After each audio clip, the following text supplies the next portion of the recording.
Banyak jenis makanan yang ada di dunia kuliner, seperti jajanan kue yang banyak diminati oleh masyarakat Kota Lubuk Linggau.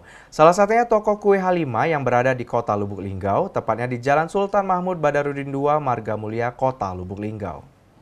Jajanan kue tradisional Indonesia merupakan kudapan yang terbuat dari bahan hasil kekayaan alam Indonesia.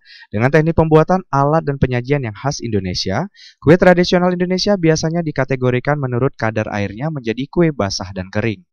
Salah satu Halimah Kue yang berada di Kota Lubuk Linggau, tepatnya di Jalan Sultan Mahmud Badarudin II, Margamulia, Kota Lubuk Linggau.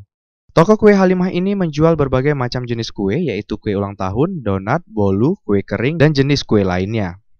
Tak hanya menjual di tempat saja, toko kue Halimah ini juga menerima pesanan kue seperti kue kering, kue basah, dan nasi tumpeng.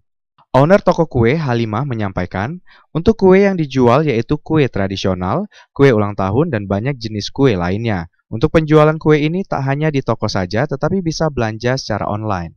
Kembali dirinya menyampaikan harapan ke depannya semoga toko kue ini lebih maju dan lebih sukses lagi.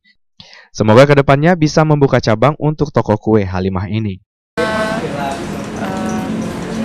Kue ulang tahun. Terus apa lagi, Bu? Lebaran. Kerupuk, pempek, banyak. Tim Liputan Silampari TV.